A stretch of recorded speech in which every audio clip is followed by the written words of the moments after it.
Everyone, कैसे हो आप सभी लोग। तो आज हम डिस्कस करेंगे रीजनिंग के जो इंपॉर्टेंट क्वेश्चन की सीरीज़ है 500 क्वेश्चन की सीरीज़। इसमें से मैंने बोला कि कम से कम 300 क्वेश्चन ऐसे होंगे जो हर एक लेवल को आप उससे हर एक लेवल के क्वेश्चन करना स्टार्ट कर दोगे। यानी रीजनिंग में अगर कोई भी थोड़ा ऊपर लेवल का क्वेश्चन आता है, ठीक है, अभी पता नहीं हमें कि रीजनिंग किस लेवल की आएगी, हो सकता है कि लेवल बढ़ा दे, कुछ भी का हो सकता है। तो इसलिए हर एक लेवल के लिए तैयार रहना है। हाँ ठीक है, चाहे वो मॉडरेट लेवल के लिए क्वेश्चन आए या फिर हार्ड लेवल के। इसलिए मैं थोड़ा यूपीएससी सेट के क्वेश्चन करा रहा हूँ, थोड़ा बहुत आपका मेंटल लेवल पे भी आप थोड़ा बहुत सोच सको कि चीज़ें इस टाइप के अगर क्वेश्चन आएंगे तो उनको कैसे हैंडल करना है। ठीक है, तो थोड़ा बहुत ये मत सोचना कि सिलेबस से हट के क्वेश्चन है, ऐसा कुछ नहीं। सिलेबस से ही मैच करता हुआ रीजनिंग, ऐसा कुछ नहीं कि बहुत अलग रहता है, सेम ही है।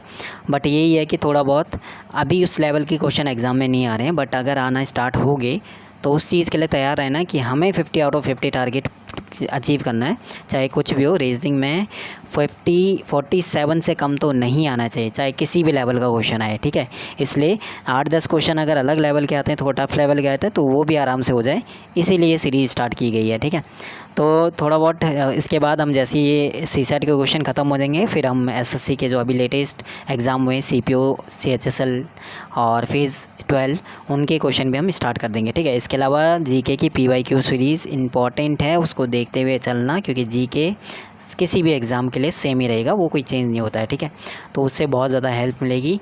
और वो हिंदी में है तो इंग्लिश वालों के लिए थोड़ा बहुत अभी देखा जाएगा, मैं उन्हें बता दूंगा क्या चीज़ें उन्हें करनी है। इंग्लिश में अभी चीज़ें नहीं हो सकती क्योंकि इतना टाइम नहीं है। इंग्लिश का थोड़ा बहुत अभी हम देखेंगे एक महीने बाद, 15-20 दिन बाद, उसके बाद चीज़ें देखेंगे। ठीक है, तो स्टार्ट करते हैं क्लास नंबर 3। क्लास शुरू करने से पहले मैं एक चीज़ बोलता हूँ कि आपको पहले क्वेश्चन वीडियो को पॉज करना है, जैसे क्वेश्चन आएगा वीडियो पॉज करना है, पहले खुद से सॉल्व करने की कोशिश करना है, नहीं होता है तब जाके उसका सॉल्यूशन देखना है। ठीक है,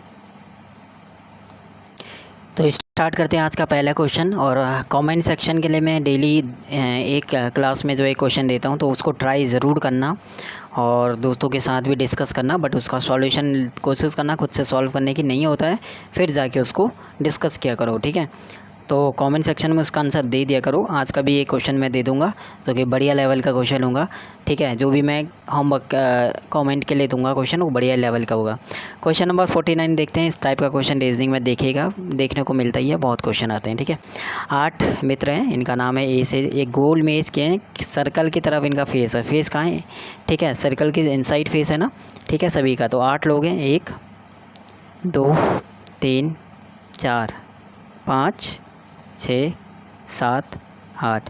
सर्कल की तरफ अगर उनका फेस है तो इसका मतलब जो राइट हैंड है उधर राइट साइड डायरेक्शन में घूमना होगा तो राइट साइड की तरफ जाएगा जहाँ उनका राइट हैंड होगा, और लेफ़्ट डायरेक्शन में घूमना होगा तो वो लेफ़्ट साइड जाएगा। ठीक है, बट यहाँ पे देख लेता हूँ। इन्होंने बोला कि ए के अपोजिट क्या है, और ए के अपोजिट कौन है, ये हमारा क्वेश्चन है कि ए के अपोजिट। स्टेटमेंट फर्स्ट है कि डी जो है वो एफ के राइट साइड सेकेंड स्थान पर है, तो यहाँ पर बना लेते हैं डी वो एफ़ के राइट साइड सेकंड स्थान पे है, यानी सेकंड पोजीशन पे एफ़ के राइट साइड। ठीक है, तो एफ़ यहाँ पे होगा, तभी उसके राइट साइड सेकंड पोजीशन पे डी होगा।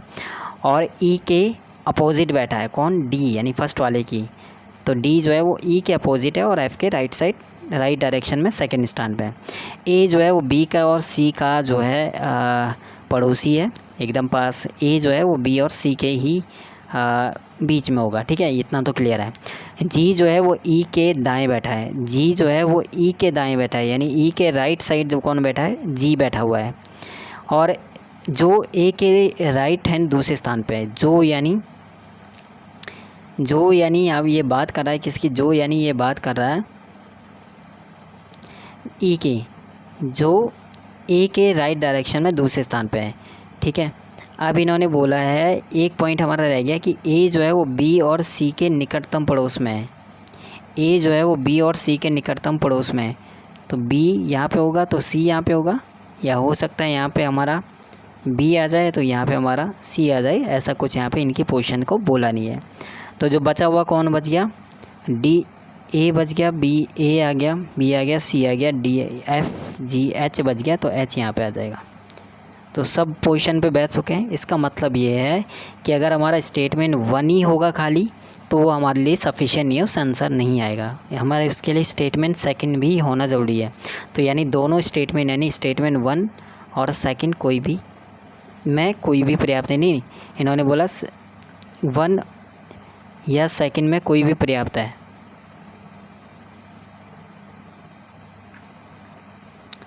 वन और सेकंड दोनों ही पर्याप्त है ना, ऐसे चीज़ें होना चाहिए, ठीक है।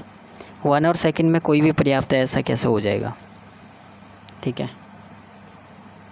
अगर हम फर्स्ट स्टेटमेंट से देखें तो क्या फर्स्ट स्टेटमेंट से ये सब लोग बैठ जा रहे, नहीं बैठ जा रहे। देखो एक बार, 1 2 3 4 5 6 7 8 इन्होंने बोला, पहले हमने डी बोला, डी जो है वो एफ के राइट साइड और ई के अपोजिट बैठा है, ए बी और सी के पड़ोस में है, तो ए यहीं पे होगा, सिंपल सी बात है। यहाँ बी होगा, यहाँ सी होगा, ठीक है।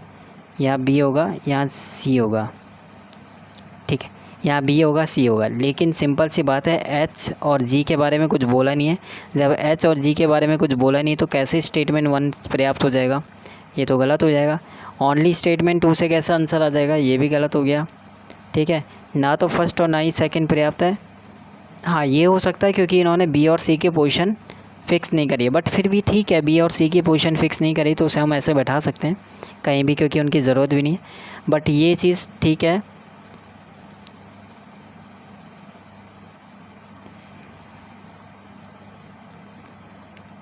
कथन और एक फोर्थ वाला तो हमारा हो नहीं सकता। कथन 1 या 2 में कोई भी पर्याप्त है, 1 या 2 में कोई भी पर्याप्त है।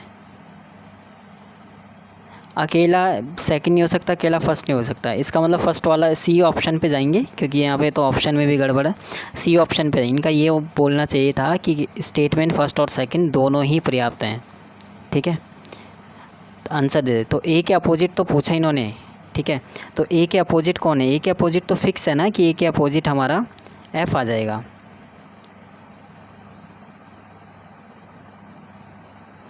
अच्छा, हमने ये चीज़ क्वेश्चन तो हम भूल ही गए थे कि ए के अपोजिट, तो ए के अपोजिट एफ से देखो बढ़िया क्वेश्चन है, ध्यान से देखो। थोड़ा बहुत यहाँ पे हमारा क्वेश्चंस पे तो हमने फोकस ही नहीं करा है ना। 5 6 देखो, पहला क्वेश्चन, पहला स्टेटमेंट देखो, हमें क्वेश्चन ये है ए के विपरीत कौन है, ए के अपोजिट। डी जो है वो एफ़ के राइट साइड दूसरे स्थान पे, क्लियर है। उसके बाद जो ई के विपरीत है, ठीक है, ये होता है। ए जो है, ए यहीं पे आ सकता है क्योंकि ए बी और सी के अपोजिट है। इन्होंने बोला ए के अपोजिट कौन है, तो ए के अपोजिट तो क्लियर दिख रहा है एफ है, यानी पहले वाले से हमारा आंसर मिल रहा है। दूसरा वाला देखो, जी जो है वो ई के, जी जो है इसी में बना लेते हैं ना, जी जो इसी को देखे, जी जो है वो ई के दाएं बैठा है, जो ए के दाईं ओर दूसरे स्थान पर है, जो ए के दाईं ओर दूसरे स्थान पर है, और ए जो है वो बी और सी के बीच में है। अब इन्होंने एच और एफ इनकी पोजीशन नहीं है, तो अकेला फर्स्ट जो है वो पर्याप्त है आंसर देने के लिए, सेकंड की ज़रूरत भी नहीं है। तो फर्स्ट वाला इसका ऑप्शन नंबर ए ठीक है, ठीक है, हमारा फर्स्ट वाले से ही आंसर आ जा रहा है। चलिए क्वेश्चन नंबर हम 47 48 दो क्वेश्चन दिख रहे हैं, बढ़िया। एक क्वेश्चन मैं कराता हूँ और एक क्वेश्चन आपके लगेगा होमवर्क, बढ़िया लेवल का क्वेश्चन है। देखो 47 40 ईजी मत लेना इसे, 47 में कराता हूँ और 47 कमेंट सेक्शन में आंसर बताना कि क्या आएगा, कोशिश ज़रूर करना, ठीक है। अगर नहीं होता है तो फिर मैं बता दूंगा उसको सॉल्यूशन, ठीक है। 2 सीरीज़ दिख रही है यहाँ पे, देखो बहुत बढ़िया क्वेश्चन है, समझना पड़ेगा चीज़ें क्या चल रहा है, ठीक है।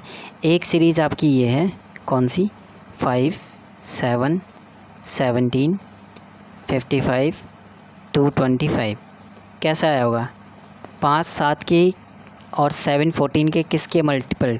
देखो ये इसके इन्होंने किया होगा 5 × 1 + 2, फिर इन्होंने किया होगा 7 × 2 + 3, फिर इन्होंने किया होगा 17 × 3 + 4, 55 × 4 + 5। यानी यही जो सीरीज़ का लॉजिक है वो सेकंड में लगाना है। सेकंड में जब आप लगाओगे तो पहले पे 7, यानी 7 × 1 + 2, दूसरे पे क्या आएगा 9, यानी a बराबर 9 आ जाएगा। फिर देखो 9 दूसरे पे क्या आया हुआ है, 9 × 2 + 3, यानी 9 दूनी 18 और 3 कितना हो गया 21 30, यानी b की वैल्यू कितने हो जाएगी 21। फिर तीसरे में क्या आएगा हमारा 21 × 3 + 4, यानी किस 63 और 64, ये इन्होंने पूछा, तो c की वैल्यू कितनी आएगी हमारा 67। फोर्थ वाले में क्या आएगा हमारा 67 × 3 × 1 2 3 4 × 4 और +5 हो जाएगा, 67 मल्टीप्लाई 4 प्लस 5, सी की वैल्यू पूछी थी, सी की वैल्यू कितनी हो जाएगी हमारी 67। सेम आपका यानी पहला वाली जो सीरीज चल रही ना उसी को लेकर दूसरी वाली सेम उसकी तरह बनानी है, तो इसका 67 राइट हो जाएगा। 48 आपको इसी तरह करना है, ये हमारा होमवर्क हो जाएगा 48 क्वेश्चन। मैथ्स के तो बहुत इजी क्वेश्चन थे, कुछ मैथ्स के आराम से चीज़ें हो जाती हैं। क्वेश्चन नंबर 37 ध्यान से पढ़ना, क्या बोला इन्होंने, इम्पॉसिबल, इम्पॉसिबल के अक्षरों को उल्टा क्रम में लिखना है, लेकिन किसके उल्टे क्रम में, अंग्रेज़ी वर्ड वाला के उल्टे क्रम में लिखें। यहाँ पे इम्पॉसिबल, IMPOSSIBLE।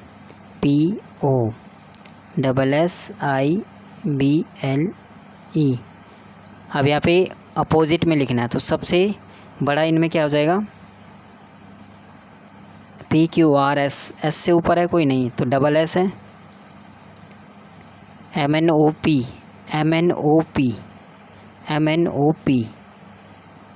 तो P आएगा, फिर O आएगा, फिर हमारा M आएगा, L आएगा, फिर L आएगा, फिर I,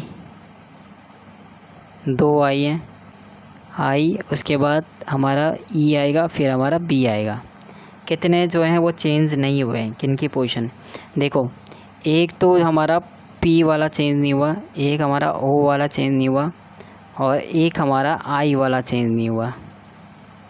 ठीक है, I वाले यानी 3 ऐसे थे जो चेंज नहीं हुए, यानी इसका आंसर क्या हो जाएगा हमारा ऑप्शन नंबर A।